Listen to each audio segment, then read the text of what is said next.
good. A few more streets and we'll be through. A few more streets and we'll be through. I just woke up from a nap. Oh yeah, it's about that time. Yes. Sounds good. I was laying down like, it's 7:30, time to do a show. Right. It's crazy because I was looking at it and I was like, I gotta edit this stuff, everything else. So I asked my boss, I was like, hey, I have a pretty important interview today for some stuff I was doing. Do you mind if I take off early? She was like, yeah, go ahead. I was like, oh, okay, thanks. Appreciate it. Yeah, I just shared it out there like, oh, Big Nasty. Hi, Big Nasty. You know what's crazy? That it because of him is why I made the Cardi B track. Oh, really? Yeah. There you go. I'm sure he's glad to hear it. Right. Because he was talking. I think it was because of y'all's interview. He said something about how club music's not as raunchy as it used to be, etc. What's up, Tay? But I was like, you know what? You right. So let me do this. Perfect. All right. So first and foremost, welcome to Walking Down the Avenue. This is my 17th episode. Yeah. Jeez. 17. I know, right? I don't know how that happened, but I'm just gonna keep doing them. Shoot. Who was the first? Histo was the first one. Do I remember? Histo was first. I think Mello was second, and I had Rip Knox, then Calvo, and then it gets hazy from there. I think the first one that I saw was Black Star. All right, okay, wait. Black Star was the fourth one. I remember that. That was the first one I saw, and then I've been following ever since. Appreciate it. I appreciate it. Yeah. So you've seen the show, then you know how the format goes. Let's start with you. Tell us about you. Who are you? Why am I interviewing you? So for those that don't know, I'm Jordan, aka J.Fries. You're interviewing me because I asked. No, but for real, I mean, I've been a DJ off and on in the club scene for like 4 or 5 years when I live in Baltimore. Currently now I live in Las Vegas. And you know, I just been trying to take this content thing a little bit more serious and just bring light to the other side of the track for being more club, because I feel like I kind of represent the white people, not trying to be funny, but me being from the county and everything, you know, like granted there are some of the dopest dancers from Essex and stuff like that, but they still have some ties to the city and everything else. But for me, it's like I grew up from a well-to-do family, no ties to anything. Just I always heard club music when I went to White Marsh. I always saw K Swift's CDs in DTLR when I would go shopping and stuff like that. And one day I just ended up grabbing one because I remember hearing her on the radio. And I was like, this is kind of cool. So I think my first interaction with club music was K Swift's Volume 10. And my parents had... Huh? I'm going to look up which one that is. Go ahead. No, because my parents had just bought me a stereo system for my room. It was like, I think it was my 8th grade year or 7th grade year. Okay. And I had like the little stereo with the 5 CD player and stuff. So I had the K Swift CDs. MySpace was a thing at the time, so I figured out how to download the songs from MySpace and put them on CDs. And I had the little iPod Nano or whatever. Yeah, and then from there on, it was like I practiced dancing in my front room with my little brother. And one day when I got older, I was like, you know what? I got a car now. Let me find out where these sessions are. My first session was Sisson Street. And that's when I kind of got introduced to everything. And I really realized that people would really dance anywhere because it was hot in there, like bumper to bumper. Like it was like 70-some people in that tiny room. And I was like, yo, it's hot, but this is dope. I like this. So this is solid. So I was like, you know, and ever since I was hooked. You know, I grew up with McLovin. He lived down the street from me. Okay. Shaggy went to Chesapeake, the same school that I went to my first year of high school. So that's how I knew them. And I met Maddock at Chesapeake. I met Maddox at Chesapeake because he was going to school there. DJ Lynx, I helped create KKE with him. Me and him were really good friends back in the day. So that's how I kind of got introduced to SON and Kid Okira and all them, was because of him. And full circle, here we are. So there you go. Yeah. So tell me about your first experiences partying. So you said Volume 10 you think was your first one, and I looked it up. I was right. That came out in about 2007. Yeah, so that would have been my 7th grade year of school. So that was when I first moved to Essex. Okay. So originally we had lived in Dundalk. And right then, that was when my parents had bought the house out in Waterview. And we moved. And that's when I met Brandon and Shaggy and everybody else. I met Shaggy later on, but that was when I met Brandon and a couple other of my childhood friends, in Essex. So I remember my mom knew that I was big into dancing. I was doing hip-hop classes and stuff like that.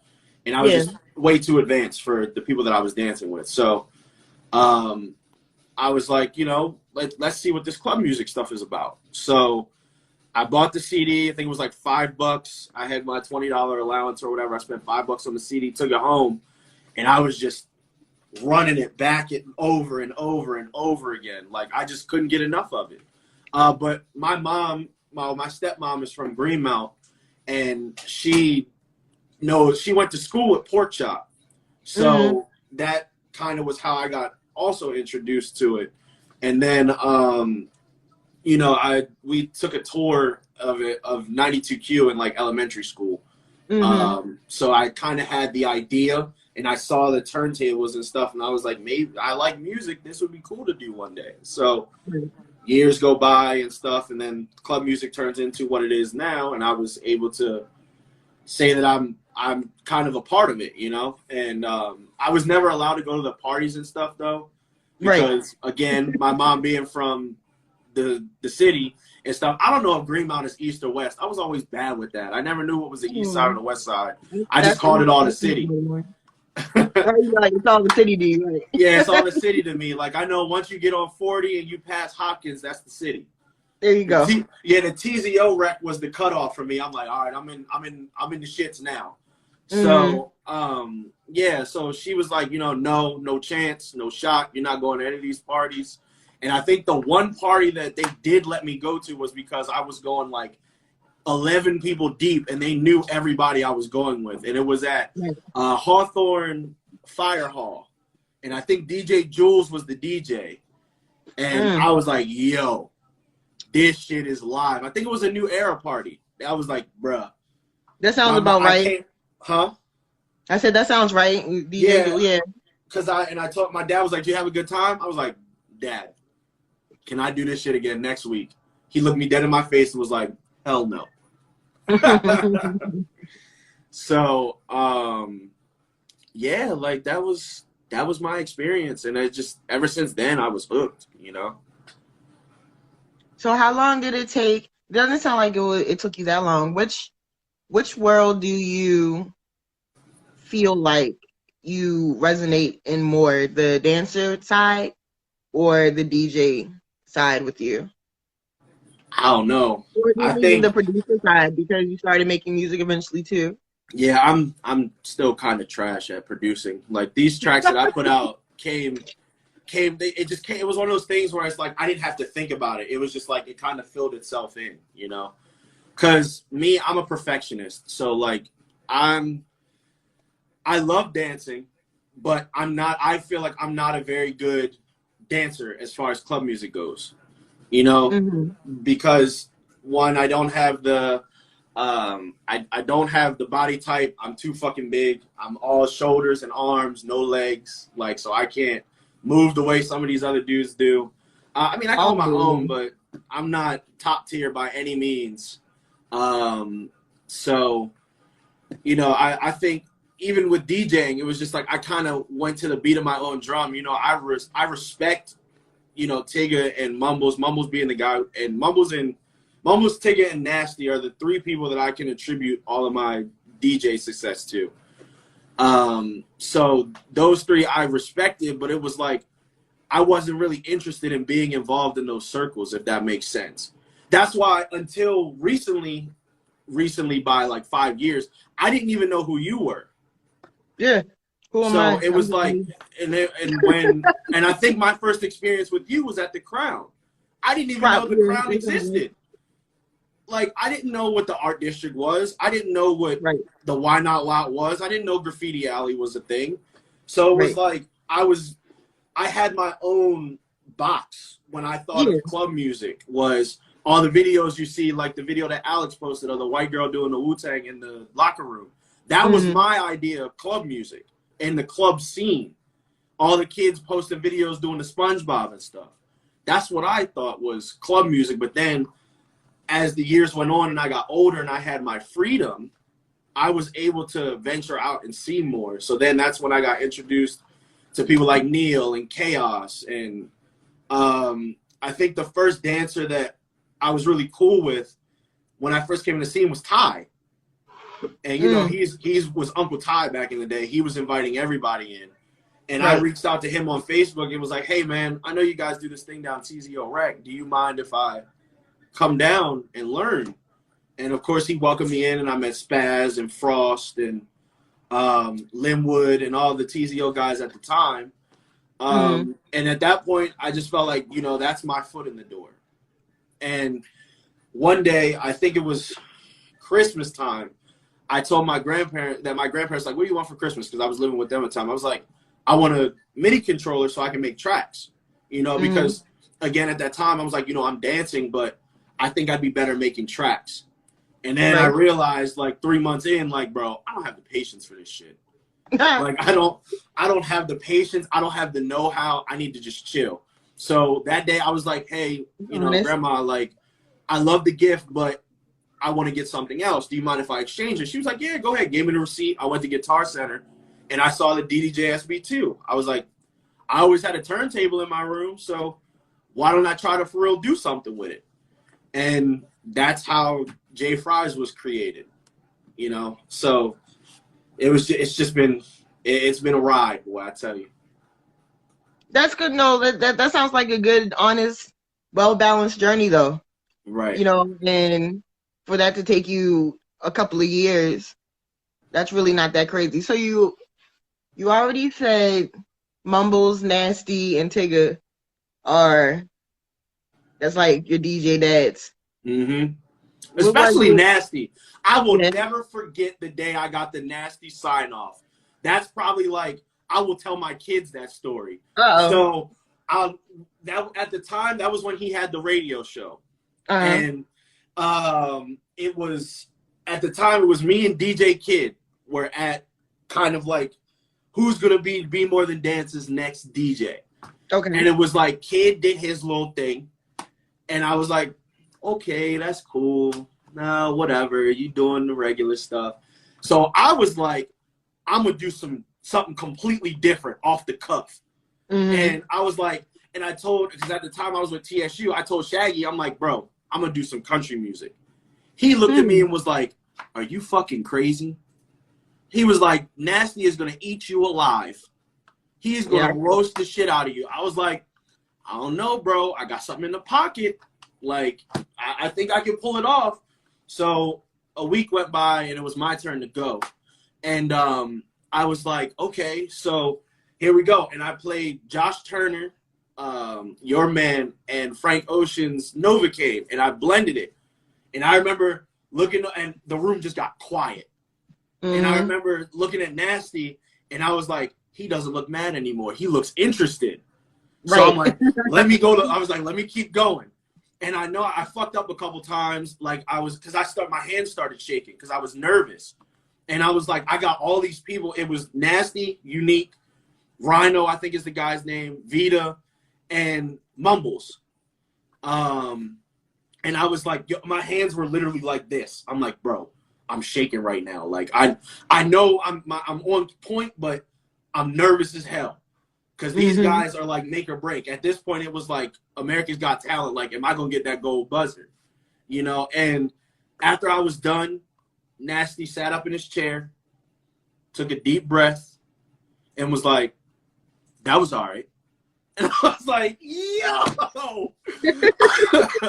And he was like, you know, you messed up on a couple of parts, but what impressed me the most was not the mess ups, but the fact that you were able to catch yourself and recognize quickly that where you screwed up at and to catch it. And I was like, I don't know what that means, but thanks. That's big. So, you know what it means now, though, right? Exactly. I do now, okay. Yeah. But at the time, I was like 21, 22, and I just was like, yo, I just want to get this shit over with. I'm scared. Like, it was intense, but I definitely will never forget that. That's lit. So you got the big sign off in that direction. How did they help you by way of your production any? Or did they influence your sound any, or more so just how you DJ'd? And I think because I didn't get to experience the docks in its peak. My experience with the docks was right before it closed. So I never really got to see Big Nasty and Mumbles and everybody DJ. So the biggest influence for me DJing had to have been Mumbles. And it wasn't really the way he DJ'd, it was his approach, if that makes sense. Because I remember we had a conversation when I first learned how to DJ. He took my controller away and was like, "You gonna spin on these?" And it was the CDJs that he has in the studio. And I was like, "What the fuck is this?" And he was like, "If you want to DJ in the clubs and professionally, this is what they use." That's right. He said a little more aggressive than that, but in a nutshell, that's what he said. Because, you know, he'd be like, "And you know, you're going to be using this shit right here, dog." And I'm like, "Okay, take your time. I'm here. I'm listening." So he's telling me, like, "Yeah, we're going to use these." So I'm thinking, whatever. I'm an arrogant asshole, 22, don't give a fuck about nothing. Whatever, I got this shit. First time, hit play, go to blend, start over. What? Start over. Okay. Second time, do it again, start over. What? I didn't even hit play on the other track. He's like, "Start over." I'm like, "Okay." This went on for like an hour and a half. And he was like, "Do you even know what I'm trying to teach you?" I said, "No, I thought you were just trying to see if I kept my composure." He was like, "No, your the way that you're standing and the way that you're trying to blend is wrong." And I was like, I didn't even recognize that. And he was like, "Yeah, so this is what you're supposed to do." And he started breaking it down and showing me and everything like that. And then afterwards, he started explaining to me like how the wiring and stuff goes, how to, if something goes wrong with your sound, how to fix it. Like, okay, so you know the sound is supposed to be coming out of here. This is controlled by what, and so on and so on. So I think it's more so not the mannerisms, but the approach and just the general thought process when it comes to DJing. But I don't think I DJ like anybody, if that makes sense. So, because I feel like because his big thing at the time was the dicers. And he was like, "Oh, it's going to take you a while to learn this." And I was like, "Okay." But I looked at him 3 seconds later. He goes upstairs. I think his wife or his girlfriend or fiance or whatever had made chicken. He came back downstairs with a plate, and all you see is me. And he was like, ho, puts his plate down. "What the fuck are you doing?" I was like, "I figured it out. I know what to do." And he was like, "Show me something." So I don't remember exactly what I played, but I spun it, and I threw the dices in there. He was like, "Okay, you got it." So we're going to move on to something else. And just that general camaraderie was like so amazing to me because, again, being in the county, all you hear is the bad shit. All the bad shit about the city. So I'm just like, I don't know what to expect. I'm over west now, and everybody tells me this is a bad area of town, but this is a nice guy. You know, he has an aggressive approach, but all in all, he's a nice dude, you know? So I think at that moment, that's when I was like, you know what? It's time to go hard. So. Oh, that's such a heartwarming story. about our grumpy Uncle Mumples, but that's how it is. So, how much did club music shape your perception of the city? Because you talk a lot about being a county folk and not really knowing much about the city. Did you get that impression? What kind of the impression did club music give you? Okay, I get what you're saying. So I think club music, I didn't really limit it to the city, if that makes sense. Like It wasn't really Baltimore Club is a Baltimore City thing. It's a Maryland thing. Because my grandparents took me to Ocean City damn near every summer, and they were playing club music in H2O. Right. And I was like, so this is obviously gone outside of the city, so I can't, I mean, at the time, my thought process isn't like this, but at the time, I'm saying now, this can't be limited to the city. This has to be a Maryland thing. Right. Because I'm hearing it everywhere. My cousins from Calvert County and Cecil County know what this is. So they're on it as well. So I don't think it really messed with my perception of the city. I think it took for me to actually be around people in the city to make my own opinion, because my first real experience with the city was when Monty had lived down off Martin Luther King, down in those apartments over there. I forget what they're called now. But yeah, so I used to be over there all the time with GAU and stuff. And that was my first experience. And then when I hung out with Will more frequently, he lived in the city as well. So that's how I learned about like Church Square, and how, like the whole entire what is that street called? West Franklin, over that area. Because my godmother lives on West Franklin, and I was, obviously I only went over there when my mom went over there, but I didn't really know anything about that. I knew you could get some fire ass chicken boxes up the street, and that was it. So that was my idea of the city. Good ass food, and I have family out there. I never was really exposed to the bad shit per se. And another big thing too, when it came to people in the city and really changing my perception, was there was an event going on at the H's lot. This was my first experience with Fat Girl and Skinny Girl and them. And Shaggy and them had invited me out to go to the little party that they were throwing. So I was like, all right, cool, I'll go. And I was driving, so I had people in my car and stuff. And we're there dancing, having a good time. And Ricky, Solo Dolo, goes outside and is like, bro, they're taking your car. I was like, what? Yeah. And he was like, yeah, they're trying to tow your shit. So this motherfucker grabs my keys, unlocks the door, and jumps in the back seat. And is sitting in there. He's like, nah, you're not taking my man's stuff. And I was like, look, I'm not from around here. I'm sorry. I must have parked in the wrong spot. He's like, hey, man, look, I understand. But it's already up. So I'm like, fuck. I'm trying to call my grandma. Mind you, it's 1 o'clock in the morning. They're knocked the fuck out. I'm stuck. So here comes Skinny Girl, Fat Girl, and their sister outside. And she's like, how much is it to put it down? And it was like $150, whatever. And she whips out a wad of cash, counts it out, and gives it to him. Was like, put the car down. And I was like, yo, you don't even know me. Right. Like, what? Why did you? And I remember looking at her and was like, why did you do that? She was like, because you part of the scene. That's your transportation. I mean, granted, that's your transportation for work and stuff, but you part of the scene. You're in it now. So I'm like, well, thank you. I really appreciate that.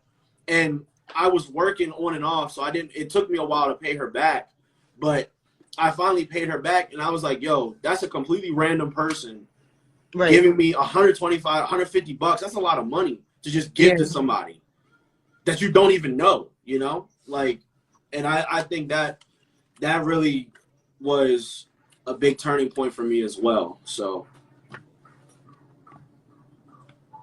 wow, you have so many heartwarming stories. Yeah, people looked out, man. I was an asshole when I was first in the scene. And like, when I think about it now, people really looked out for me. And I didn't appreciate it at the time. Or I didn't appreciate it as much as I should have at the time, but I definitely do now. So it's just I had a lot of stuff going on personally, a lot of baby mama drama, a lot of just shit that was dealing with me emotionally and stuff, which influenced my character. And I kind of projected it in a way where people didn't really like want to fuck. Not that they didn't want to fuck with me, but it was like, you know, I came off a certain way, if that makes sense. So obviously I'm a nice guy, but at the time I was rude as hell. So yeah, but I mean, I could go on for days with stories like that. You know, like a lot of people have done a lot of shit for me in the scene, which is why I always come crawling back, you know. That makes sense. I understand that. Okay, so let's talk about club music philosophy for a second now. Okay. My favorite segment. You mentioned that it was really only about, so then let's say 5 or 6 years ago when you broke into the scene and, you know, you can call yourself a member. So because of that, and you mentioned this briefly, you weren't around to experience, I guess, the heyday of club music partying. You were home, you know, you were listening to it on the radio or whatever the case is. And I would see the videos on MySpace and stuff, but I was never there. So it was mostly digital impact to you up until 5 or 6 years ago. Right. That's unfortunate for you, my dear, because, well, you know, you've heard the stories, you've heard the legends, you know, we don't need to get into that. Right. But looking at the state of club music today, Baltimore club music, how we're in kind of a lull period, how do you think club music can survive and move forward without the party that we have? Because as you may know, we have no freaking venues left to party in. The way this pandemic has gone, you know, we don't even know when we'll be able to have an official real party again, period, anyway. So if this goes on for months, another year, how do you think we can get out of the rut or continue to grow? I was funny enough, I was talking to this with Spaz and Shamar last night. I think, so I can't speak for anybody else. I'm only speaking from my perspective. I think what my vision and what I'm trying to do with the club scene will help kickstart pushing the reset button. Because, for example, the Cardi B and Megan Thee Stallion track I made, that was directly influenced by Big Nasty and the I'm a Freak track. That was, when I listened to WAP, I'm thinking in my head, I'm like, this is the stuff that used to be on the CDs. Right. The raunchy stuff that my mom and her generation were dancing to. Exactly. Big Tone, Miss Tony and all of them. So it's like, everybody's so concerned about, I need to have my own sound. I need to have my own this. I need to do this. I need to do that. I got to be my own individual. Nah. Club music is a movement. Club music is a being. It's like, it's going to sound corny as hell, but it's like Venom. We are Venom. We are Baltimore Club. It's a conglomerate. It's just a giant group of people trying to push something. So the question is not, I feel like the question is not, how do we keep it going? It's, how do we bring it back to its heyday? And I feel like scientifically, when you get a smell or hear a sound and stuff like that, it brings up nostalgia. Like I drive down the street and the engine roars a certain way, and it takes me back to when I was 12 years old doing something else. Right. So same concept applies here. I'm making tracks that sound like the past. So one, the old heads can't say, oh, well, they don't sound the way it used to. Okay, well, my track does. What does this sound like? And then the new kids, perfect example, Big John. He heard this track and was like, bro, this is a vibe. This is a groove. And he's dancing to it. Mind you, he's 22. He wasn't around for the heyday either. He just hit the club scene. But he, like me, watched the videos, came up digitally, like you mentioned. And he's like, this is the shit from back in the day.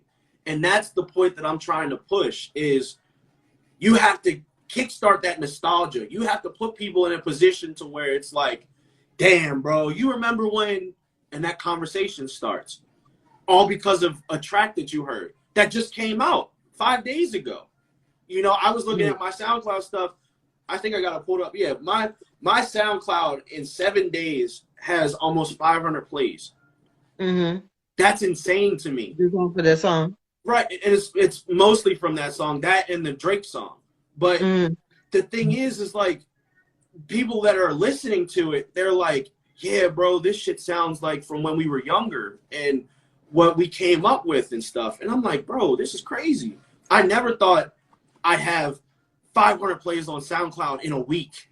Mm-hmm. Like, I was happy. I was happy with the 50 people that I sent it to and said that they liked it. That was great for me. But now I'm looking at my girl. I'm like, yo, I think I might got something here. I think I might be onto something. And it's really about because again, like I told Shamar, I wasn't worried about the people in Baltimore. I knew they were going to listen to it. I knew people were going to vibe to that. The big question is, how do you get the people that aren't in Baltimore to listen to it? How do you kick that nostalgia? Because you hear the Tambos, immediately I asked my roommate. She knows what Bringing the Cats is. Mm-hmm. I played the Tambos and was like, do you know where this is from? And she was like, oh, that's the LGBTQ song. And I was like, what? And next thing I know, Bringing the Cats. I'm like, okay, let me educate you real quick. That didn't start out as the LGBTQ anthem, but I understand why you said that. Yeah. So that sample kickstarted something in her brain that was like, that's this. But then that piques the interest of, okay, so this song is called Bringing the Cats. Then you search it, Google, YouTube, whatever. And then all this catalog of music comes up. And it's like, bro, all these songs that sound like this, I love this shit. And then next thing you know, boom, a year later, you got people, Cali, Vegas, Seattle, Orlando, everybody's vibing to this shit again. And it's like all because of a nostalgia kick that they have. Mm-hmm. Because nostalgia is huge right now. Everybody, especially since everybody's locked inside. I remember when should be a hashtag right now.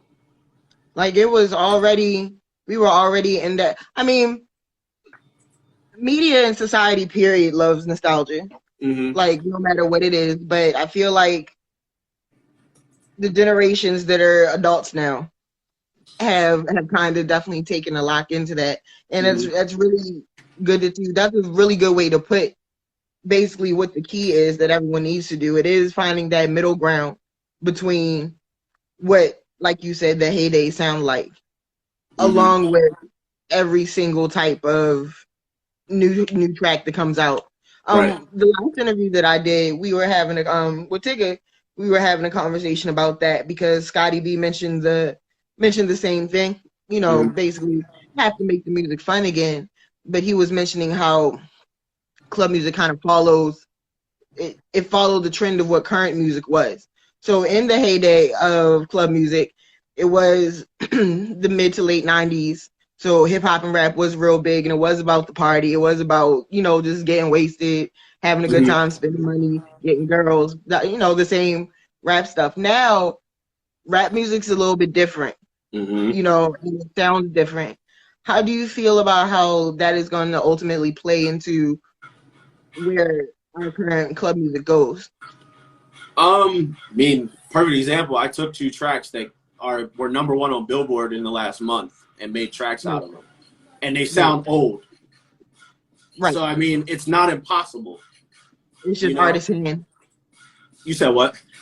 It's just the artist's hand at that point in time. Whoever's exactly. And I'm not the most creative person. I don't consider myself a very creative person. I don't. I can't draw.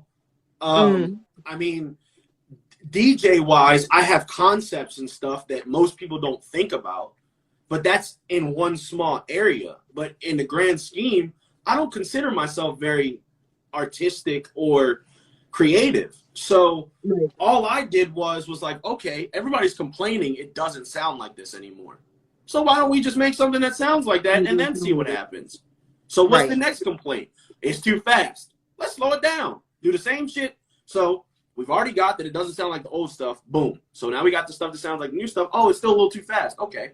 So let's combine slowing it down with making it sound like the old stuff. Right. Okay, what can you complain about now? Oh, well, so at this point, you're just being ignorant. You're just complaining just to complain. So I don't think it's about I don't think the new generation of music is going to influence club music at all, because the creativity is still going to be there. The ability to make tracks from new music is going to be there. It's just a matter of, what do you want it to sound like? Right. Do you want to be like Rip and do your own thing and just be Rip? Or do you try to build up what once was a movement? You know? And that's in my opinion, that's the most important thing. Is like, how do we go back from being just shake off or rock off or whatever you want to call it to the Baltimore club scene? You know? And that's where the genius of Unique comes in. Granted, I don't particularly agree with a lot of the stuff that Unique does, because I feel like the stuff that he does is in a certain box. But for the most part, he's a friggin' genius when it comes to this stuff. You know? And it takes a special person to understand where he's coming from, because having been on the dancer side, complaining about having to pay to get into parties. I mean, granted, I've never had a real issue with paying for getting into somewhere, but I'm the guy that's like, okay, what am I paying for? I'm giving you $20. Where's this $20 going? Most people that I hung out with that were in the city were like, man, $20, that's food, that's bus money, blah, blah, blah. But then I broke it down to Shamar last night. I'm like, okay, so say, for example, it's $20 to get in. He had to pay for the venue. He's got to pay the DJ. He's got to pay the sound guy. He's got to pay his talent and everything else. And he has to pay the editors, pay the videographers. All these people are doing a service. So your measly $20 isn't going very far. And I told Shamar, I was like, I think more often than not, Unique has lost more money than he's made. Oh, yeah. And he's been doing this for 10, 11 years. So another thing is that nobody has really gone out of their way to be like, yo, Unique, let me holler at you real quick. Here's 50 grand. Do something. Make it happen. Or here's a blank check with a $100,000 limit. Take $99,999. Do whatever. Here you go. Or there's no marketing budget. You get one or the other. You either get high quality stuff or everybody knows about it. And you know what's funny about that? What's funny about what you mentioned with paying the cover? One of the things about the heyday, so to speak, is that we always pay the cover. Right. There was a million parties everywhere, but you know, unless you was associated or friends with whatever promoter was throwing the party, no, you was kicking out the 10 or the 15 to go. You had to pay to get into clubs, you know, unless you did whatever, you know, is necessary to get it for free, whether you worked. Like, if you ain't want to pay a cover, you tried to get on the street team. You handed out flyers at the mall the whole day. So it's like one of the hardest things that we've had to deal with in terms of moving into the new generation is that, like, y'all kind of stingy and don't want to pay for anything. And I don't blame you, because I'm poor, so I don't want to pay for anything either. Right. But yeah, it's like, I may live in Vegas, but my pockets ain't fat. You know. That's what I'm saying. You know, and it's like, once upon a time, like, that's right. That $20 is food. That $20 is gas. But we loved the situation so much that we understood it was an investment. You know, and we all understood, like you said, somebody had to pay the DJ. Somebody had to do this. Somebody had to pay for security. Sometimes you had to pay, you know, all kinds of stuff. Niggas want food in the party, so somebody had to pay for the chicken boxes. Exactly. You know, like, somebody got to kick out for the Chick-fil-A platter. That's what I'm saying. It's not free.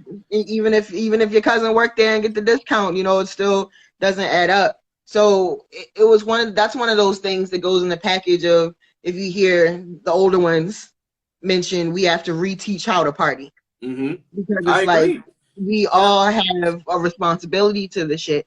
And that's why whenever we would hear that, you know, we would hear them say, oh, why I'm paying? Who's getting this money? Who's that? And it's like, cut it out.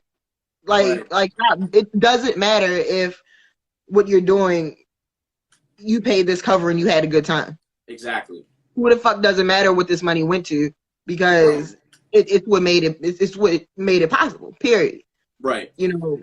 So I think too, a lot of the people's mindsets have changed over the years. You know, it's like, how can the general consensus in the market now is, how much can I get for how little? How little, right. If that makes sense. So like, I don't even hold that against people, because like I said, we're a poor ass city, and there's a lot of us who broke as hell, you know, so it's like. And I try to teach people too, like, living in the county, I exposed a lot of city people to life on the other side, you know? Right. When I was driving around and stuff, perfect example, when I was part of Mello's dance group. I forget what it was called. Shoot, I forget. It was me, Styles. Shame on you. I forget. It's, man, I don't even smoke, and I'll be lucky if I remember what I had for breakfast last week. It's just so much. Yeah, I mean, I do. That's the thing. Is that I always have so much going on that I'm always moving, so it's hard for me to focus on something. But what's crazy is I'm gonna remember later, and I'm gonna message you like, "Oh yeah, here it is," or I'm gonna find the picture. But we did America's Got Talent when they were in Baltimore.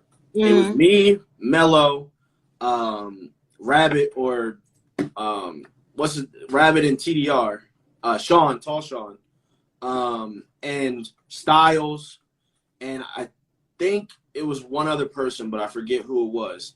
And we were all at my grandmother's house in Annapolis. You know, they got a decent house. You know, we had food, you know, snacks galore, stuff like that. You know, things that I would think are typical. You know, I go to my grandmother's house, I know she got snacks in the cabinet. That's the first place I'm going. And she'd be like, you know what? You better not be raiding that cabinet. And all you hear is me. Right. That's it. Exactly. But I'm not going to say they didn't experience that, but that was not a luxury. That was not a given to some of the people that I brought over to my grandparents' house. Right. That was something they weren't used to. They would come over and be like, I'm eating. I'm like, bro, what are you doing? Oh, I didn't want to touch nothing. Or I didn't want to grab nothing that I wasn't supposed to. Man, what? You're a guest in my grandparents' house. If they didn't want you to touch anything, I would have told you when you walked in, don't touch this, don't touch this, da-da-da-da. And it's like, I always felt bad, because it's like, you know, I may not be the greatest dancer, but I'll be a good friend. You know, I'm here to support, you know, like, and that's why I'm not going to sit up here and say me and Mello are best friends, but there was a point in time where Mello and I talked a lot, and he was going through a lot, and so was I. And the thing was, when I lost my car and I worked downtown, but I lived in Annapolis, so I had to take the light rail and buses and everything like that. And there was a time where I worked late, and he let me stay over his family's house. I don't remember if it was an aunt or a cousin or something like that, but I didn't know Mello that well at the time. But he was like, you know, yeah, you could come. Let me talk to my people real quick, but I think it's okay that you crash here. Right. And I woke up 7 o'clock the next morning, left, said thank you, and called it a day. But it was like, there's that camaraderie doesn't exist anymore. It's like everybody's in their group, and that's it. Like people mess with who they want to mess with, and they be like, "Oh yeah, we cool," but why is there a but? Why can't everybody just get along? You know, like I remember when I came into the scene, there was a fight almost every single event. It was almost known that when certain people showed up, okay, we might as well start packing up now. Right. And it was like, why is this a thing? When we were doing the qualifiers in what is that, Club Baltimore on 40? Is that what it's called now? Yeah, I think I know what you're talking about. I think that's what it's called now. It's next to the liquor store, and the Royal Farms is across the street. Yeah, ew. Yeah, I forgot the name of the place, but that place. I think it used to be called something, And now Yeah, before I left, it's Club Baltimore. So right. we were doing the qualifiers, and we're halfway through the qualifiers, getting ready to go into the finals, and people start fighting, and they kick us out. I'm like, yo, we went 2 hours, no confrontation, no conflict. These people show up 30 minutes in, we got to leave. That's crazy. Why is that a thing? Why is that accepted? That was always one of my biggest qualms. Yo, you know these people are going to cause a problem. Why do you constantly let them in? Stop. That's why people don't invest now. Because all over Facebook is, damn, yo, another venue shut down, another venue lost, another event ruined. Because people don't know how to act, so what do? You cut the cancer. Stop letting them come. Do not let them through the door. You got money invested. You got time, energy, people's energy, people's hard-earned money that they worked for or hustled for, whatever. People make money by risking their lives every day to sell dope and shit. Granted, I'm not condoning that, but if that's your life, that's what you got to do. Right. You know, and you work for that money. So you come to experience and have a good time, and some ignorant MF just comes in and ruins it. That's crazy. And then y'all act like nothing happened the next week. Y'all are crazy. Y'all are wilding. So it was like a big reason why I always bounced back and forth was because I didn't agree with the politics and the culture that was happening at the time. And it was like, I didn't like the fact that in order for me to be the DJ that I was, I had to create a rivalry with somebody. Like me and DJ Kid at the time. At first, he was we were, I'm not going to say good friends, but we were friends. He allowed me to come over his house and practice and taught me some producing stuff. And then it turned into, I couldn't stand him. I mean, I'm not going to sit up here and say I hate him. If I see him, I'll speak. But I don't necessarily like him. But the reason why I say that is because there was a point where it was the changing of the guard. I knew, and I think he knew, but wouldn't admit it, that I was going to be the guy, like we talked about before. I was going to be the guy for Be More Than Dance. And I was humble about it. I was like, you know what? This is awesome. I'm excited. I'm not the opener anymore. I'm the guy now. And I was happy. He wasn't, which understandable. But the body of work spoke for itself. Nobody liked when you DJ'd. You played all the old stuff that nobody cared about, and it sounded bad. And I would show up to events. I would show up to stuff as a spectator, not expecting to DJ. And it would get to a point where it's like, yo, when you getting on? When you getting on? When you getting on? I'm not. I'm here to chill. Like the video that was, which one was that? When they did at the Why Not lot, where all those people came out and they had the big event down the Why Not lot or whatever for Freddie Gray. That around that time frame. I was with my baby mother at the time, and we went to spectate because we had just done her pregnancy photo shoot. And I went to watch, to just say, hello, hey, we're in the area. I made it. You know, just saying, hey, this is what's up. And next thing I know, everybody's in my ear. Bro, you going to DJ today? You going to DJ? Oh, you finally got here? You going to DJ now? No. I came here to visit, to say hello. And then next thing I know, I'm up on stage DJing. And I felt bad because I'm like, kids out here DJing, why are y'all kicking him off the sticks? Leave it alone. And then it just got to the point where I had to just be like, you know what? Now I got to be an asshole. Now I got to be like, you know what? People want me to DJ. I'm a DJ. That's what it is. People don't like you DJing. Switch it up. Do something different. You're doing the same stuff. Stop. It's simple, you know? And it was like, it turned, and I think that's what kind of kicked off me being an asshole in the scene, was because I was transformed into that. I was molded into that. I was, what's the word I'm looking for?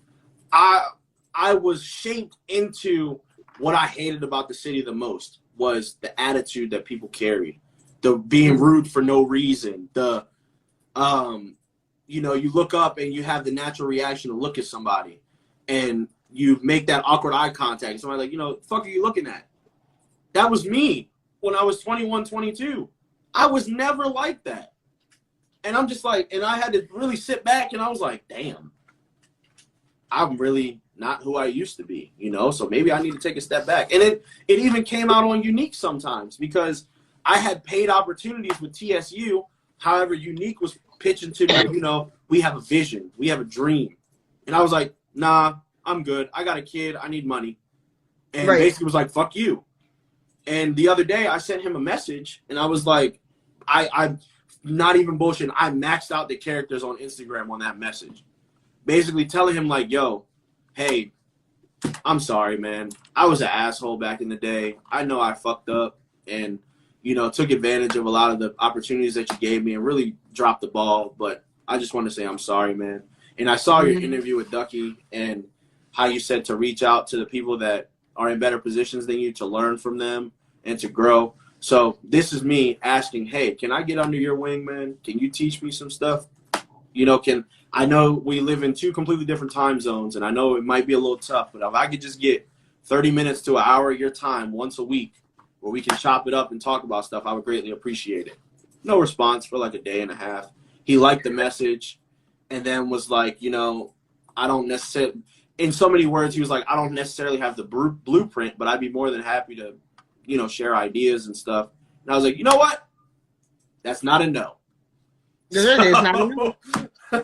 It's not a no. I felt like that was the first step in me like accepting the fact that, you know, I'm not as good. I'm not the guy that I think I am, or I never was. And now it's time to make a name for myself. So that's a good segue. Okay, so referencing make a name for yourself.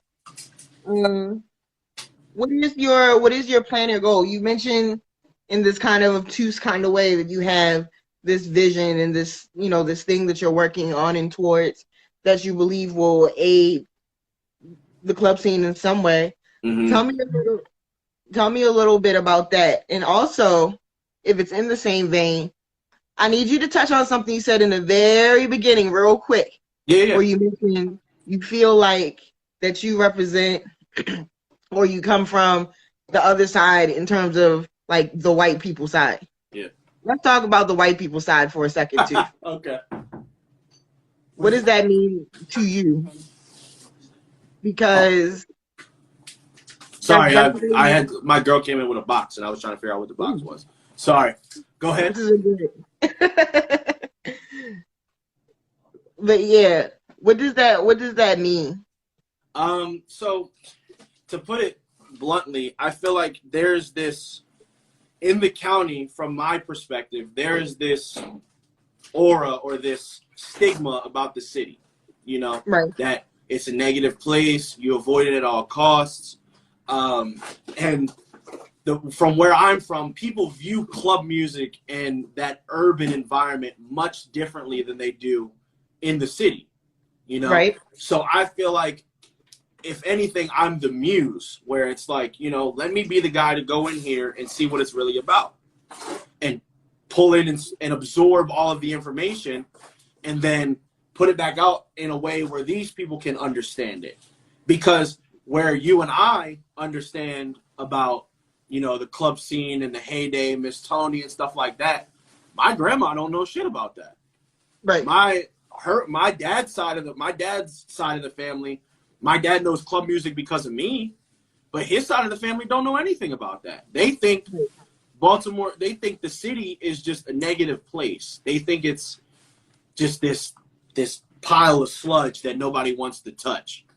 When in reality, there's a lot of diamonds in the rough out there. Mm-hmm. You know, there's a lot of people with a lot of talent that just don't get exposure simply because they're in Baltimore, you know? So I feel like what I meant by that is I represent the people that want to support, but are scared to make that first step of, okay, how do I get involved? And how big of a world is that? Is there? Oh, it's ginormous. I'm experiencing that now. Like in Las Vegas, there's a humongous music scene out here. I drove past Steve Aoki's house like 3 weeks ago, and it's like, that people think that is club music. What he does is club music. That's what in reality, that's a completely different genre.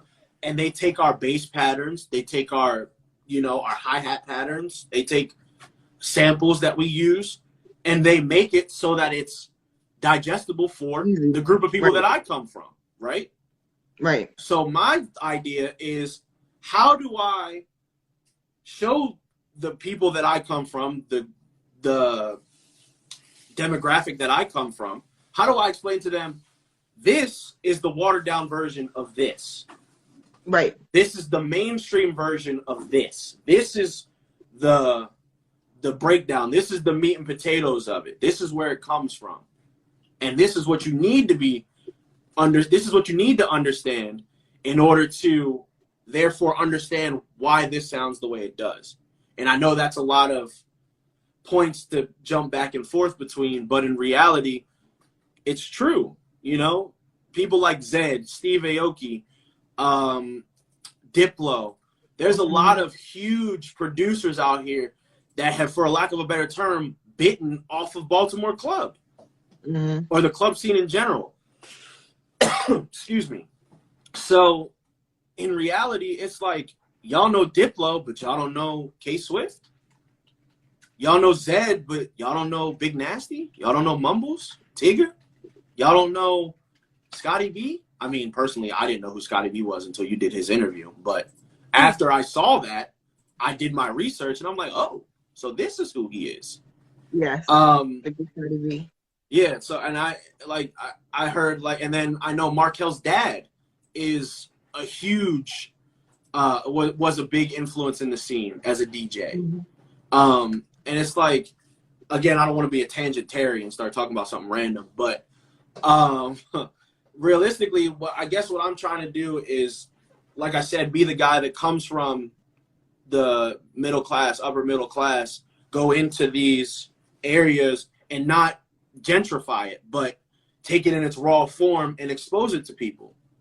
You know, that's why I want to do the reaction videos. That's why I want to do the interviews, that kind of like what you're doing, but from a YouTube perspective, because I watch a lot of my daily intake of content is all streamers and content creators. And I'm watching what these guys are doing, and I'm like, okay, how can I do this, but with club stuff? And it's like, I'm starting to figure it out. I learned the algorithm for YouTube. You don't get put in the algorithm until you post 50 videos. Right. You don't get put in the Instagram algorithm until you have so many followers and so many likes and so much watch time, just like YouTube. So it's like, it's not that the content's not there. It's just, you got to play the numbers. It's a numbers game. So I feel like I'm taking a different approach when it comes to this whole entire thing, to kind of give you an explanation of what I meant. Mm-hmm. That makes sense too. Good. You answered the question. Good. Because it was like, I know that when you talk, when one brings up the white side of club music, but actually being of Baltimore club music, that can go a couple of different directions. Exactly. And funny enough, one of my homies from college was in here watching for a bit. And when I went to a Christian college in Pensacola, Florida, where 6 inches between male and female and stuff like that. And I was shaking off to the band, and it's like, people are looking at me like, yo, what are you doing? What is that? And I'm like, oh, this is what we do back home. And then I pull out my iPhone 4S and show them a YouTube video of KOB4. So it's basically that whole aspect. So when it comes to, I was asking about the white people because it's a culture thing, right? Mm-hmm. There's myself. Hey, Sega. There's myself. And yes. Yeah, I just got dummy big. For real. You don't understand, bro. These people are like Kanye and Drake to me. I grew up listening to these people. That's crazy. No, I'm dead serious. No, I come, honey. When Black Star started hanging out in my house, and I'd wake up and he'd still be on my sofa sometimes, it was just like, what is my life? Bro, because when Black Star answered my message, I still threw to this my day, phone. I'm like, I don't know, you're Black Star. Yeah, That's like my brother. Basically, like when I was starting the whole entire like I'm gonna do a documentary thing, and I started hitting people up. I'm like, bro, these people ain't never gonna get back to me. Black Star was like one of the first people. He liked the message. Okay, he probably instantly responded like, dope. He liked the message, and my eye was like, and then he responded, and I was like, nah, this ain't real. Right. I'm dreaming. That's crazy. There's no way that Mr. Rider Girl himself just responded to me, some light-skinned guy from Essex. That's how it goes, though. That's one of the things that I can say that's so funny to watch club music, as you hear me say every episode, club music turns 30 years old next year. And it's wild, even for me. Like, so I've been DJing about as long as you've been in the scene. I've been DJing for real, this is going on 6 years now. Mm-hmm. And Black Star was one of the first that I worked with directly when I started getting back into the club music situation or just the club nightlife in general, management, all of that. And when I met him like prior, but when I met him like this time, it was the weirdest thing, because it was like, yo, the more I came around and ended up working with more people, and Mumbles is an example of that, and all of them, it was like there's this weird moment of, this is somebody that I definitely looked up to like a celebrity, versus this is somebody who is like my neighbor now. Right. It's funny because like I think the first dancer that really did that for me, I think, was Perp. The first time I met DJ Perp, I was like, bro, you're a fucking legend. You're talking to me as if you know me. I mean, this is fine, but bro. And that's one of the things I think. I know that they say, I know if you heard their interview, like they all have their little, fake beats, like how Mumbles and Tigger say that they're rivals, and like you mentioned, everyone has a rivalry. A lot of times it is all in good fun, and it's like, as much as everyone can compete with each other, everyone is legitimately fans of each other too. Except for me, I don't think anybody's a fan of me, to be honest. I'm not even trying to cap. I don't think somebody. People here the whole time earlier, like, no, bro, your shit fire. That's cap, because I haven't done anything, and it's not that I appreciate. Let me take a step back. I appreciate the compliments. However, I am not like Calvo. I'm not like DJ Glow. I'm not S. Dot. Like, I'm not a notable name in the scene. I haven't done anything. Like, I rocked some. But you have done something. I have done. I've rocked some events. I'm not gonna stunt. Yeah. I had TT the Artist dance in my first actual event, and it's like that. I think that will probably be the most surreal moment for me, was when I had a industry level artist next to me in my ear with an industry level producer and Mighty Mark, like, I like this kid. And I was like, huh? Me? Nah. Not with this $2 Howard sweater on, you don't. Shit. And I was like, bro, like, you have stuff on TV, you have stuff on movies. How do you like my stuff? My stuff's not even high quality. And it's I guess it wasn't about the quality. Keep it in perspective, like, all of those people who you look up to, when they made that music, that's all they had at the time too. Right. You know what I mean? So it's like, like Sega said in there, every little step counts. So I understand that. Like I was saying when we were all in the studio, I was talking about, like, yeah, there's like 6 and 7 DJs in here, but I'm like, but wait, in this room, I'm no DJ.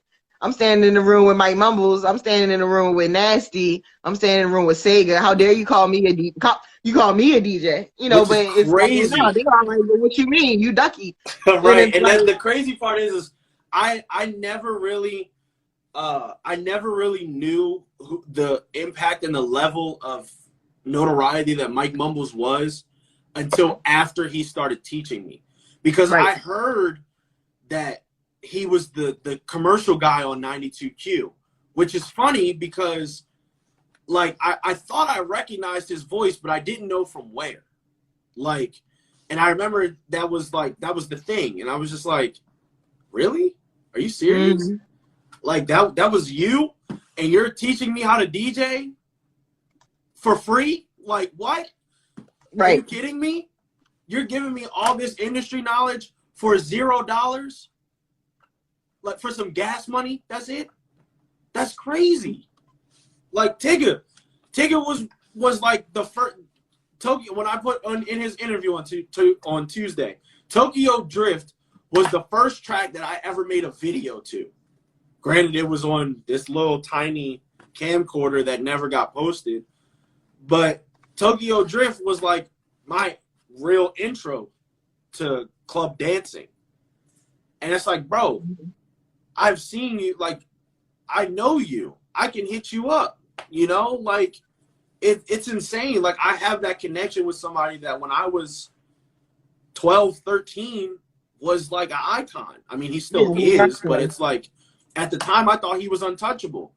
Right. There were times where we were standing shoulder to shoulder. Right. And I'm like, bro, that's crazy. Sega in the chat. Like, dog, that iconic tag. It plays in my head all the time. I don't play Sonic the same anymore. I hear his tag instead of the game. Like, that's crazy. And he's watching me talk to you about, and I'm some schmuck from the county. We're all the schmucks from the county or the city. Like, I came up on people are taking their time out of their day to enjoy my stuff and to listen to what I have to say, and that's a lot to me. Like, that's crazy. Oh no, it's truly an honor. It really is an honor, and it's hard to make that part. I try to tell people that as much as possible and remind them, like, yo, you gotta understand. It really is like a cool ass thing to be able to just be in an area with you, you know, sometimes and just be able to collaborate, especially because we look at these people as making something that is a part of such a big thing. Like Sega said, he's like, it's bigger than all of us. It is. It's true. And like you were saying earlier, while there are individuals within club music, it's still one big homogenous thing for us as Baltimoreans, or at least we should treat it that way, or you believe that we should treat it that way. Facts. Like. So let's see. What didn't we touch on?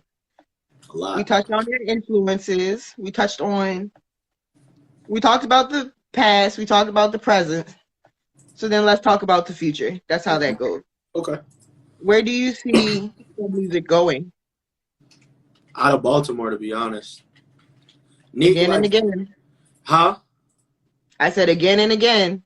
But the thing, and there's two ways that could go, you know? Because the thing is, Neek can't do this forever.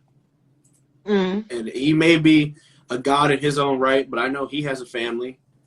He's got a wife and a kid. The kid's going to grow up eventually. He's going to have to go to school. He's going to want to play in sports. He can't curate the same stuff anymore. So who fills the void when Neek is gone? You know?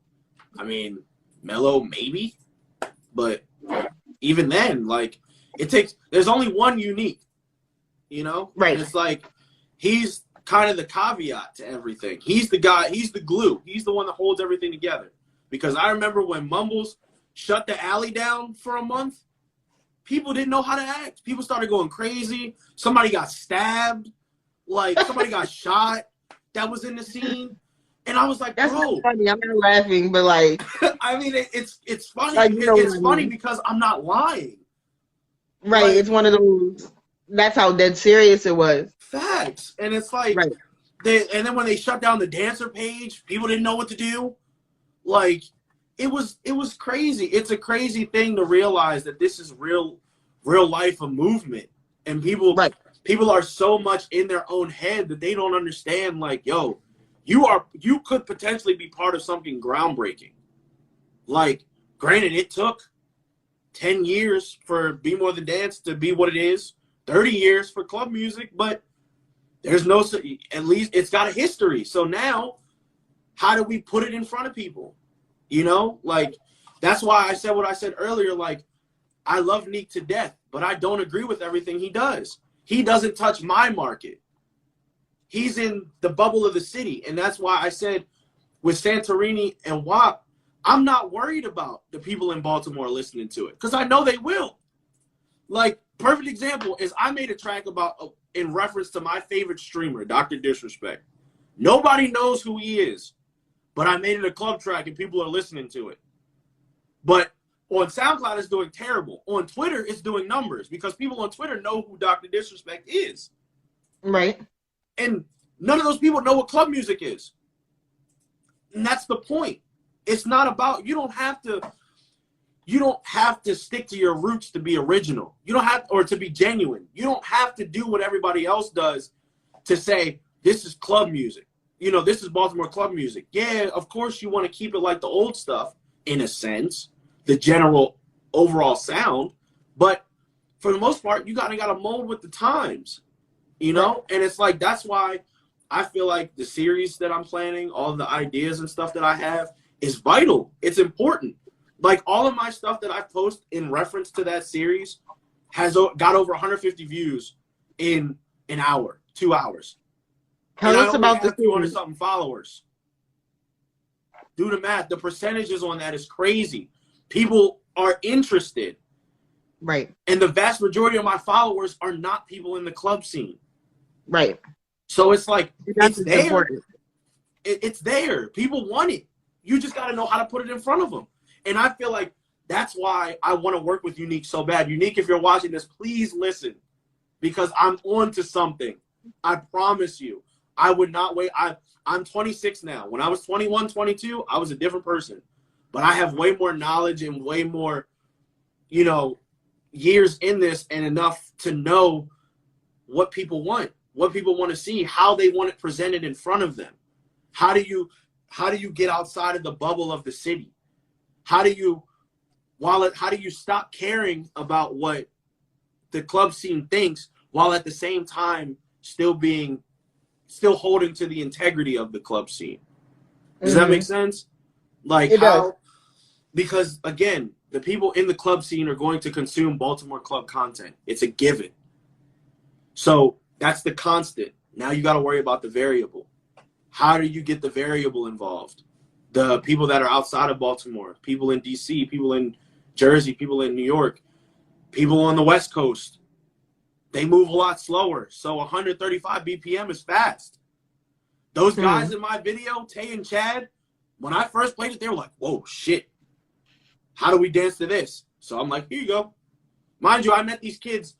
I was walking through Caesars, and I met these guys. No, don't know them from Adam or Eve, you know? And it's like, I sent them the song, showed them the videos of how people look dancing, let them listen to the track like twice, and then I hit record. And it came out halfway decent. You know, they're not doing club moves or anything, but they got with it. You just got to give them something, you know? You got to give them something they want to listen to. You got to give them something they want to consume. And it's like, I'm not saying the stuff on YouTube isn't consumable, but the thing is how do you keep people interested? What are you doing to bring them in? You know, like, what are you doing to attract them to the bigger picture? Because, granted, imagine I get 100,000 people that enjoy my stuff. And in Baltimore, I'm the lowest tier producer. So just imagine if 100,000 people like my stuff, imagine what happens when they hear Calvo stuff, when they hear Rip stuff, when they hear Mumbles and Tigger from back in the day on like an old school or Throwback Thursday type thing. That's what's important. Like, it's not about the problem is that everybody wants to keep Baltimore Club in Baltimore. You can't do that. Everybody wants to, like, stay true to your roots, stay home, remember where you came from. That's great. But at the same time, you got to move on eventually. Look at LeBron. One of, if not arguably the most influential person in the world. He remembers his roots. He came from nothing in Canton, Ohio. But now he lives in L.A. in a fat-ass mansion with his wife and beautiful children. And he's reaping the benefits of his work. He branded himself and pushed himself out in front of other people that were outside of his hometown and made people believe in him. you know, and made people buy into what he was selling. So that's where I'm at now. I got to get people outside of the scene to buy what I'm selling, because I know if I sell crack to a crackhead, he's going to buy it. Right. But how do I sell it to people that never done crack before? How do I get them hooked? And it's a terrible analogy, but it's the only thing I could think of. No, I mean, that's the best way. I mean, one of the best ways to put it. Exactly. Is an analogy. Exactly. And the thing is like, how do you get people that never done crack before to try it? How do you get people that never heard Baltimore Club to listen to it? You make it accessible. You make it available. You make it easy to understand and simple to get. So my tracks that I posted, for example, recognizable songs, broken down and put into club form. And people are consuming it. If the formula is that easy, why do you think more people don't do it? Because nobody thinks like I do. I'm me. Because, you know, I can only teach you so much. It's up to you to implement it. You know, and it pisses me off every time I try to talk to him, but he's not wrong. Is Rip. I asked Rip, I was like, hey, you know, how much do you make an hour at your job? I will pay you 2 hours worth of your hourly salary to teach me some stuff. I'm a bad teacher. Jesus Christ. You don't have to be a good teacher. Just show me what you're doing. It's all on YouTube. Fuck, like, I don't care. You've done it. You have the experience. You can explain it better because you understand it. Like, and it's up to me to take that knowledge and make it my own, which is what I'm doing now. And I have no problem teaching anybody that asks me, hey, how did you do this? Well, I did this, and this. I have no idea what the hell that means. Okay, well, now it's up to you to Google what all that stuff is and deduce it and put it together. It's really not that hard once you understand the formula. The problem is finding the formula. Right. So it's not that people can't get it or they're just not good. It's just they don't know.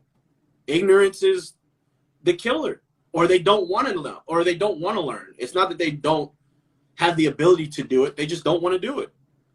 And it took me taking off, you know, an hour early from work to do this interview, to have my promo video that I want to put out when this is done. And all I got to do is hit post and to put that out for people to consume it. It takes time. You got to invest in yourself. Granted, I'm in the grand scheme, I may be losing $20 here and there for taking an hour off of work. But in reality, it's to go towards what I want to do for the rest of my life. I would love to be able to make money off of YouTube breaking down Baltimore Club content. Are you kidding me? I don't even have to think about that. That's not something I have to put energy into. That's something that I just know from being involved in the scene.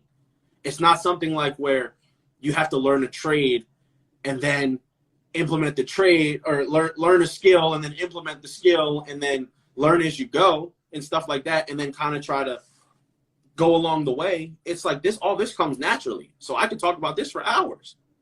Right. So why not, you know? And all of the conversations that I'm having on camera, everybody has when they link up.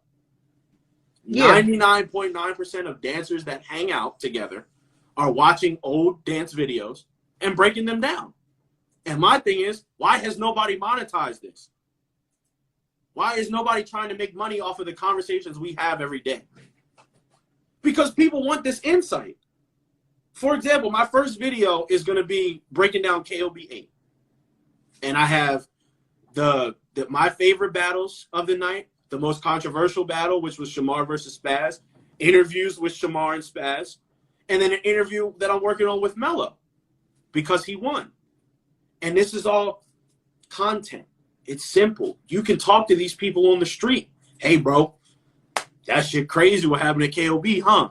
Yeah, bro, right. Shamar fried Spaz, or yeah, yo, Spaz got swined, whatever.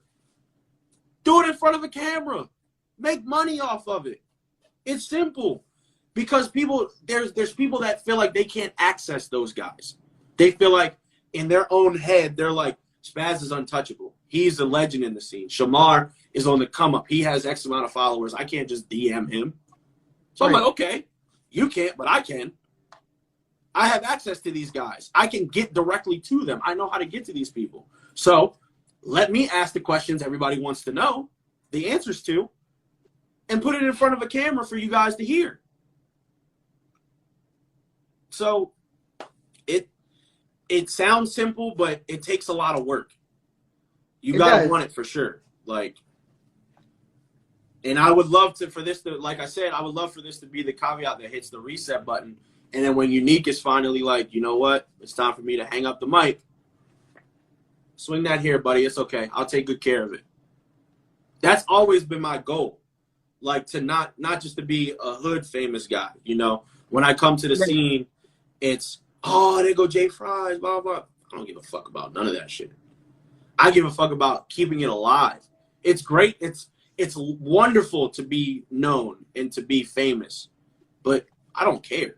Like, I just want, if you know it came from me, great. Thank you so much for appreciating my content. But the grand scheme is the club scene. Again, I am but a mere piece of a giant homogenous thing known as the Baltimore Club movement. So, you know, it's all about doing it, but in a different direction. Well said.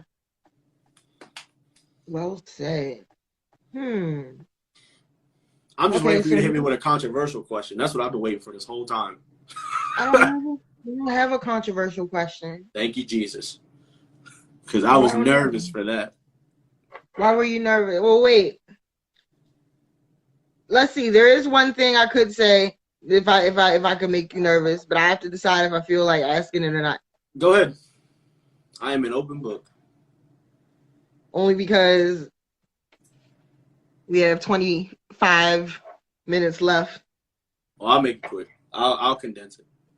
No, it doesn't have to be condensed. It's just what it is. But I think I already know the answer and have deemed it whatever. Why is it that I got a DM from a person who I don't know? Mm-hmm. They don't follow me. This happened like real late in the night. Mm-hmm. Like too early this morning. Mm-hmm. And the DM said, "May I ask why you are interviewing a fake DJ?" Mm. And I was very confused. And I stared at the message like, "What fake DJ?" And then I was like, "Oh, I wonder if this person's talking about fries." And I never answered it because I woke up and went to work instead. Got you. And so let's pretend that that's about you, because I guess. Yeah. Why in the world would someone call you a fake DJ? That's a good question. based on no, because that's what I'm like. Based on your story, I guess I could just basically everything you shared, because it was a fun get to know you session. You know, I don't know, because I'm like, well, you came from the same stock that I know what stock you came from. You know, so it's like I know that. That's not necessarily the case. I guess it's more so about the term DJ, because DJing is a very broad concept. So right. If anybody would call me a fake DJ, is because I'm not known. Like I said before, I call myself a DJ, but I have no body of work, if that makes sense.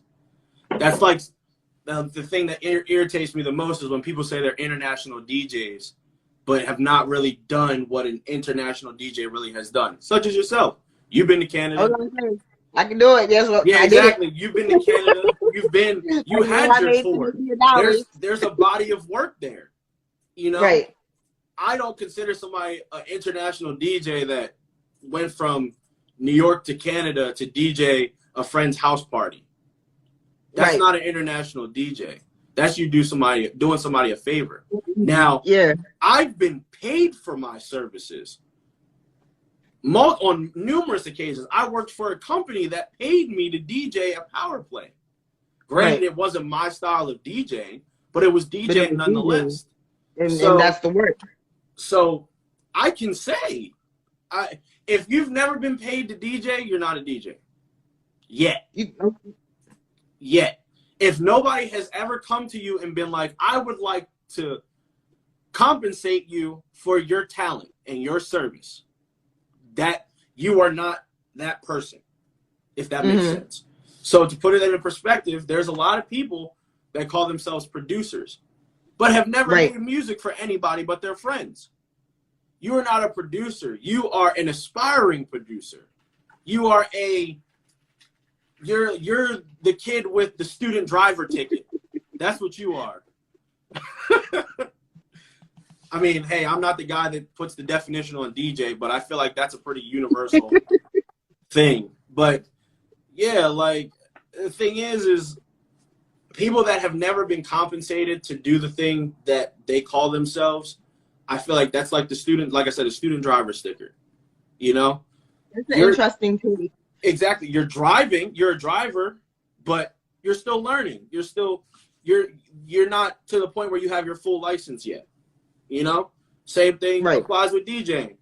You enjoy DJing, but you've never been compensated to DJ.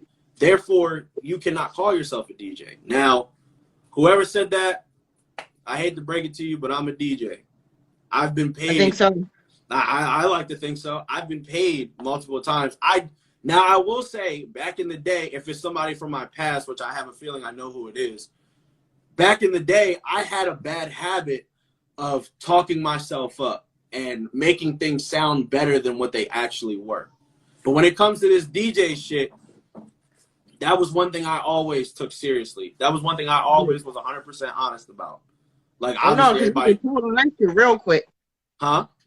I said, because you'll get pulled on that shit real quick. Facts. I got Big Nasty, a legend, Mumbles, a legend, Neek, a legend, to say, this person has DJ'd for me. I taught this person how to DJ. I taught this person. So by you calling him a fake DJ, are you calling me a fake DJ?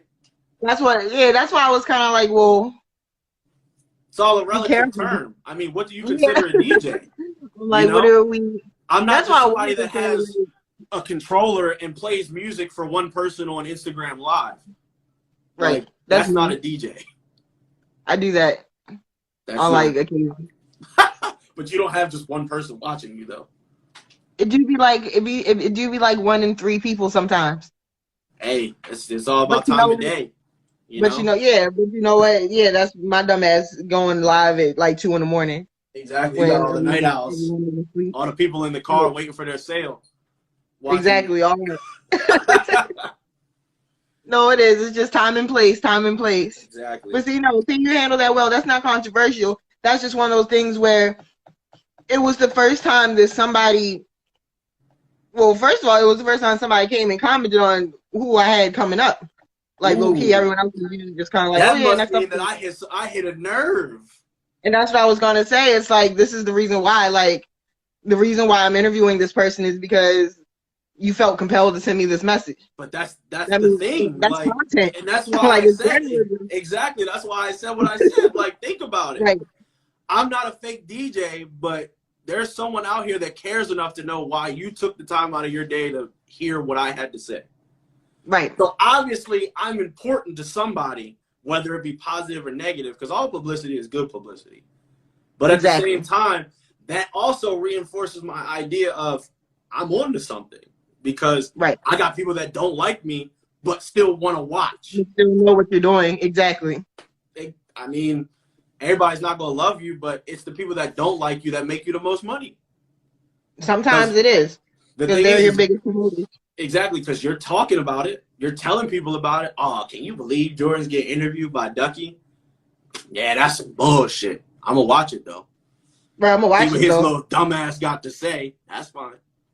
We'll watch it later and shit off the live or whatever. Exactly. Oh well, it is what it is. That's good though. And I hope that doesn't shake your spirit or anything like that. Nah, but stuff like that gets me excited. Like stuff like that gets me going. So I'm just like, ooh, now I gotta get in front of you some more. So now it's nothing. All you see is me. Like again, I'm not a toxic person, but that shit makes me feel good. Like, damn, you don't like me that much. You don't like me that much. You gotta ask Ducky why and try to question why I'm what my body of work is. And first of all, don't question what the hell I'm doing. Get out of my business. Like that was my first instinct. Like, if you don't get the hell out of my message, that's the wrong thing to say. to me.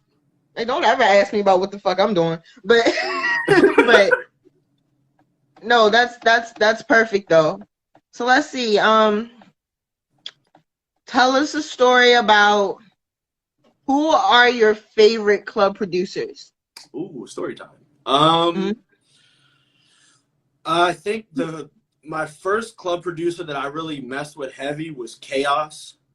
Okay. Because I have a habit of wanting to turn my music all the way up and blow my speakers out, and Chaos's music did that. So it put me in a place where I was just like, yeah, this shit is hard. This gets me going. Another one is Yeti. Yeti taught me a lot of the concepts and stuff that I know now when it comes to club music. And the crazy part is I still don't know what he looks like. I've never seen this person. I've never seen him in person. I've only spoken to him through social media. And he's the one that made my tag. The J.Fries tag, he made that for me. So there's him. I mean, obviously, Calvo, all the hype beasts. Juice, he's different. S. Dot, he was one of the first people that reached out to me when I was coming back, and he answered me pretty fast because around the time I was contemplating making tracks was when he put out his comeback EP.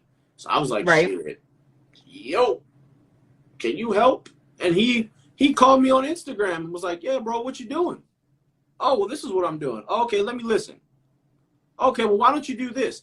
Because Santorini was supposed to sound completely different. And then he was like, maybe don't do that. Maybe do this instead. And I was like, all right, I'll take your word for it. Now, 21-year-old me would have been like, nah, fuck out of here. This shit hard. But older, more mature me was like, all right, let me test it out.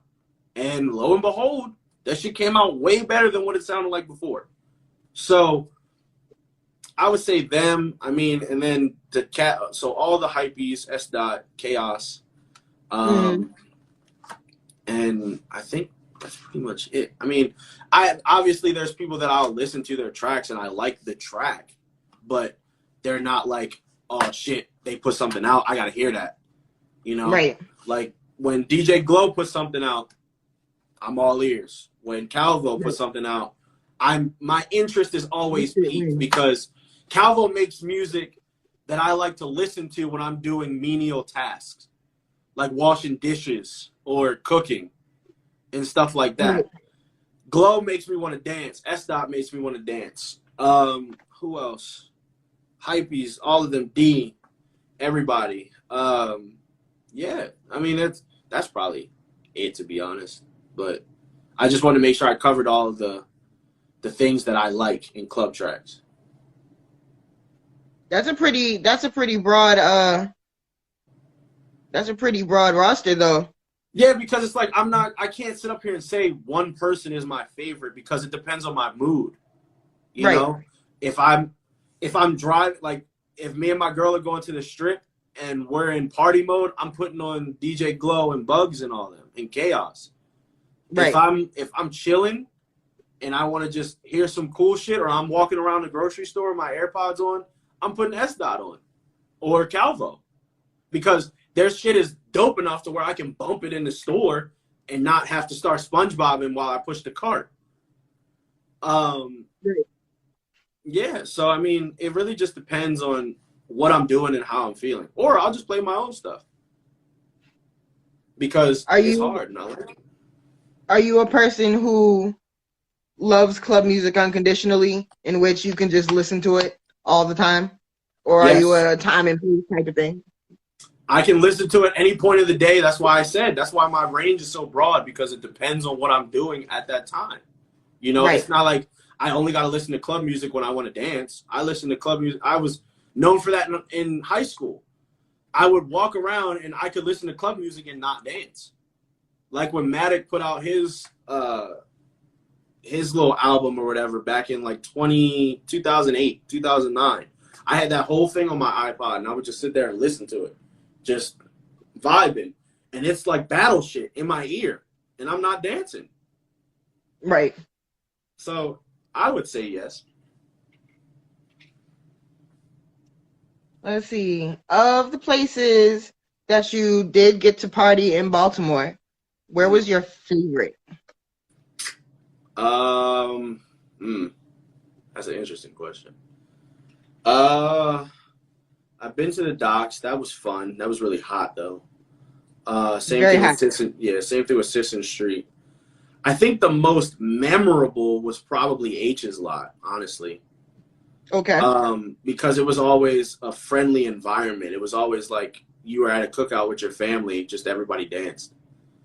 So between that and probably the Crown. So as a dancer, the H's lot. As a DJ, the Crown. And that whole general space of like the art district. Mm-hmm. So, and that also helped me get more comfortable being around like the LGBTQ community, because I'm the type of person that's like, it's not that I have a problem with gay people. It's just I'm very uncomfortable around them for some reason. But I think it's because like I don't know the culture, and I guess you don't want to fuck up. Exactly. I'm like walking on eggshells, if that makes sense. Especially like the real flamboyant gay people. Like, for example, it took me a minute to get used to like Duda and stuff, or denim now. And I've been to his family's house before. I've hung out with him outside of the club scene because him and my child's mother worked together at McDonald's. So I spent time with him outside of the club scene. And I got to know him, but then, you know, as he started to transition and stuff like that, I started to get a little more uncomfortable, not because I didn't like him or anything like that as a person. It was just, I don't know what to do with my hands, like type moment. Right. Like, I don't tap you up or do I give you a hug, you know? Like, right. And I'm just like, I don't want to offend you by dapping you up because you feel that you are something other than what I see.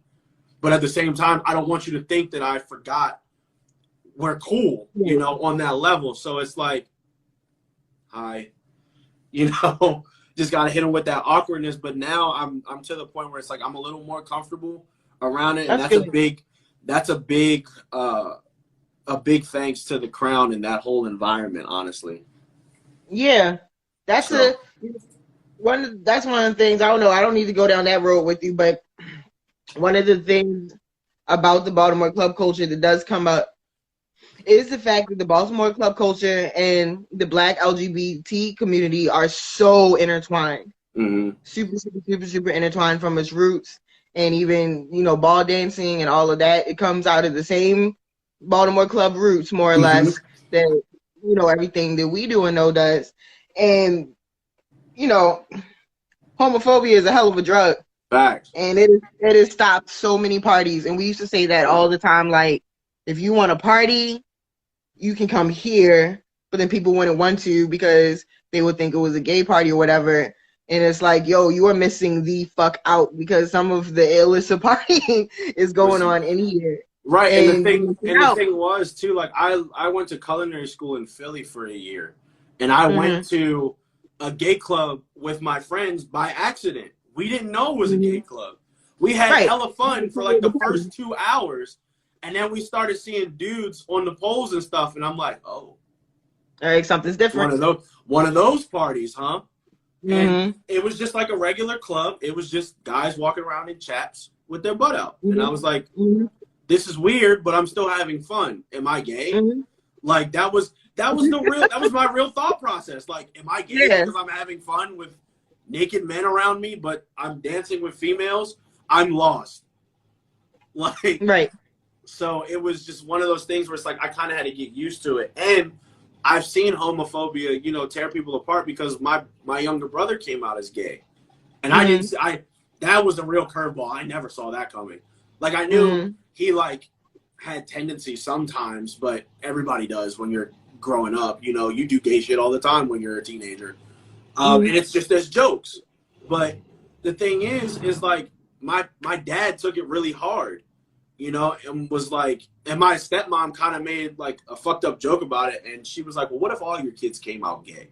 And I'm like, first of all, you've seen the bitches I've brought through here, so you know that's not a problem with me. Second of all, why would you say that? Especially in such a terrible moment. Like, why would you say something like that? That's not even funny. Like, and the thing is that it took, I don't even think they talk. I haven't talked to my parents or my brother in a while, but I don't even think they really talk like that anymore because of that. And it's just crazy. And I remember telling my brother, like, hey, look, you know, congratulations. I'm glad that you came out. It's a little weird to me, but I'm going to still love you regardless. You know, if he puts your hands on me, if he puts his hands on you, he's a nigga. I could beat him up. You know, it's not a female where I just got to yell. I could actually put my hands on him with you, you know? So that was I guess the good that came out of it. And it's just like, I'm trying to learn more because my girl now, she's big on TikTok and stuff. And that's a big platform for transgender and LGBTQ people to get known. So like, I'll be asking her questions all the time. I'm like, that's the man, you know? And she's like, yep, she's on testosterone. I'm like, so wait, she has facial hair, but is she still a woman? Like, I'm confused. She's like, well, no, this is this and this and this and this. Yeah. I'm like, yo, look at me. The more you know. I appreciate the effort. Yeah, I'm trying. Like I said, I'm trying, man. I don't want to be that guy that's like, yeah, we can't book him because he don't fuck with gay people, you know? And again, another thing I learned from Big Nasty. Big Nasty DJ Club Buns. He's that's going to come up. But he DJ Club Buns. And I'm like, they will pay. Exactly. Like, there's a lot of, not even trying to come from a materialistic point of view. That was always one of the things. It's like, I don't want to, you can't possibly want to be in the Baltimore club scene and not be okay with this and want to be successful. Exactly. You know, and it's like, absolutely not. And that's why it's like all of the movements, they are hand in hand and one and the same to me. Mm-hmm. Because it is the same clubs, it's the same parties, it's the same DJs, and it's the same music. So it's like, you might as well. Exactly. So I'm just like, you know what? Whatever, dance to it. It is what it is. Exactly. It's just music. Let's see. Who else do we have? All right. So I think we covered a lot. Yeah. I appreciate your perspective. I appreciate how you. I appreciate you having me. Man, no. What did you say? I'm looking for my notes. You said something. I said a lot. I know. I'm gonna have to go back and listen to it. I accidentally deleted it like a clown. You said what was the context? It was about oh, I remember. Hold on. It's on the tip of my tongue. It's when you said you were like, the club music, it's not, you don't see it as just Baltimore club music. Mm-hmm. It's a Maryland thing. Correct. I think that's really important. It's been said, like, we know that obviously you can hear club music in all these different places and it's been carried, you know, whatever. But I think it's important to hear that from the point of view of somebody who isn't rooted in the city and are in these outer counties, there are still whole chunks of people exactly who love and is about this music, you know, and is ready to be a part of it. And so it's like the Maryland, like, you know, we always joke the Maryland and Baltimore, two separate places. And for what it's worth, it is. But I'm often reminded that when it comes to the music, though, a lot of it is linked, especially if you look down in DC. I mean, you know, DC has go-go, but even the DC. Oh my God. I was like, as soon as 7 o'clock hits on 93.9, I do not touch it. You're like, I'm out of there. Never touched it. Go-go music is the most annoying thing ever. That's no disrespect to DC, but I cannot stand go-go music. I think it's the conga drums that pisses me off. Like, the 3 drummers in one band thing. Exactly. And then the guys singing, you know, Gucci bandana. You're like, why? Why is this a thing? Like, it's an acquired taste. It is. It's an acquired taste. I've grown to love it. I actually love go-go music. When it's good. When it's good. And much like club music, though, there's a lot of bad club music. Yeah. So it's like, we don't always have our complete winners, but that is what it is. But no, that the point that you made about it being a Maryland thing as well, I think that that's something that we should embrace in a certain type of way, because Got to get outside Like, of that box. That's why I said. That's why the Baltimore club scene has been the same, pretty much for the entire time it's been the Baltimore club scene. It's hard to do that because look, I've played all over this state. I've been out in Frederick County. Mm-hmm. I've been out in in all of the lower PG-ish Carroll and County, PG Montgomery County. Yeah, I played in scary ass Carroll County. I live in Randallstown, so I'm right next to Carroll County right now. So it's like, oh man, Randallstown was always a bop. Trying to go visit Spaz out Randallstown was tough. That's why I was like, no, I'm clear on the other side of the county from where you were. Right. But it's like going to these places, even outside of Baltimore County, and seeing what happened. Like if you played the colleges or whatever, I played it. Once we played at this college, I don't even remember the name of the college, but it was all the way in the back of Frederick County. We played like their wintertime homecoming thing. We got snowed out there. They got us a hotel and everything. It was lit. Nice. But it was like this private, like all white campus out in the fucking mountains type thing. We were playing their homecoming. And when I say we got to club music time, they fucking loved it. They lost it. Yeah, and this happens consistently everywhere I go outside of Baltimore. Exactly. So it's like we have to we're fighting to keep Baltimore club culture relevant and preserve its roots within the city for a number of reasons, but at the same time, I'm reminded that we have to also remember that there is a whole nother state out here that definitely is about it, and these are the places that you come from. Exactly, and the thing is when I worked for the DJ company out there, they're based out of Essex, but their main demographic for DJing parties outside of Power Plant is Hartford County. They covered every single club in Hartford County a DJ was going to at night. Like, so the company that I work for, they did what the fuck is I doubt that you might know, but what's the beach club out in Middle River? What's that called? I forget. Is that Paradise Cove? You said Middle River? Like, not Middle River, it's like Carroll Island. East Pointish. I know exactly what you're talking about. So yeah, so like if you go past the air base, the army base, and keep going straight, and then you make a right, and it's like in the back corner. It's a beach club, but I forget what the fuck it's called. I think it's Paradise Cove, because it was shut down for a minute. Like 1,000 years. I know, but they did that. The company I work for covered there. They covered this club out in Hartford County that was like a country club, but countries and country music, not a country club like a golf course. We did Power Plant. Every single bar in Power Plant, a DJ from the company was there. And you got to think, that whole demographic is white people. Right. All white people. I mean, some colored folk go down to Power Plant because they don't have nowhere else to go, or because the after-hour spots where they want to go aren't open yet. Right. So people flock to Power Plant and stuff. And I met a lot of people. I was introduced to a lot of different things. And I ultimately left the company because I hated the way that they did business. Like, not the people themselves, but the idea that people wanted to hear older music and stuff like that, that they have playlists that, here's some inside information for an industry DJ. They have their motherboard computer that has all of the tracks that they want played in their establishments.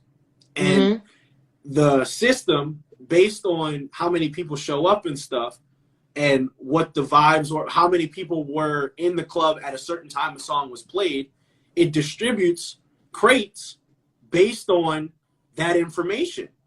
Right. So that's why you hear the same type of playlist. But the thing is, what ended up happening is the big club over there is PBR. PBR is based around country. Right. And then the one in between that is Rock Bar, which was a mixture of everything.